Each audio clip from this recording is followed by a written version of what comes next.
আসসালামু আলাইকুম বন্ধুরা, কেমন আছেন? আবারও চলে আসলাম আরেকটি নতুন ভিডিও নিয়ে।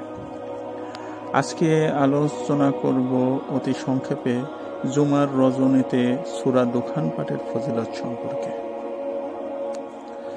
হাদিসে হযরত আবু হুরায়রা রাদিয়াল্লাহু তাআলা আনহু হতে বর্ণিত, রাসূলুল্লাহ সাল্লাল্লাহু আলাইহি ওয়াসাল্লাম বলেন, যে ব্যক্তি জুমার রাত্রিতে সূরা দুখান পাঠ করে সকাল হওয়ার আগেই তার গুনাহ মাফ হয়ে যায়। কুরতুবী। হাদিস হযরত আবু উমামা রাদিয়াল্লাহু তাআলা আনহু এর রিওয়ায়াতে আছে, যে ব্যক্তি জুমার রাতে অথবা দিনে সূরায়ে দুখান পাঠ করবে, আল্লাহ পাক তার জন্য জান্নাতে গৃহ নির্মাণ করবেন। তাফসীরে কুরতুবী।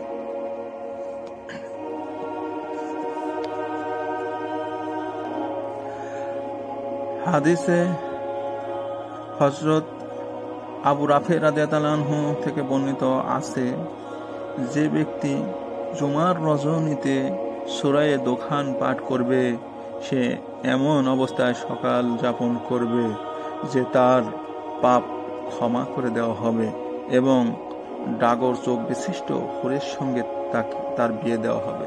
সুনানে দারিমি হাদিস শরীফের উদ্ধৃতি এখানে এসেছে। আল্লাহ সুবহানাহু ওয়া তাআলা আমাদেরকে জুমার রাতে সূরা দুখানের আমল করার তৌফিক দান করুন। এছাড়া আরো অনেক ফজিলতের কথা বিভিন্ন কিতাবে এসেছে। লং ভিডিও সবাই বিরক্ত বোধ করে বেশিরভাগ, যে জন্য আলোচনা আর বেশি করতে চাই না। এখন দেখুন আমাদের গ্রামের সৌন্দর্য, আল্লাহ সুবহানাহু ওয়া তাআলার নিয়ামত। আল্লাহ সুবহানাহু ওয়া তাআলার কোন নিয়ামতকে আমরা অস্বীকার করব? দেখেন কত সুন্দরভাবে আল্লাহ সুবহানাহু ওয়া তাআলা সাজিয়ে গুছিয়ে দিয়েছেন। এত সুন্দর গ্রাম কোথায় আছে এরকম বলেন? চারদিকে সবুজ শ্যামল প্রকৃতিতে ভরা।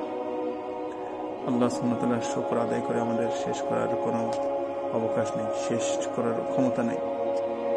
আল্লাহ আমাদের সকলকে ক্ষমা করুন, আমাদেরকে তার দয়া এবং রহমতের মধ্যে আবদ্ধ করে রাখুন, আমাদের সকলকে শারীরিক মানসিক সুস্থতা দান করুন। সকলকে ধন্যবাদ ভিডিওটি দেখার জন্য। সকলেই ভালো থাকুন।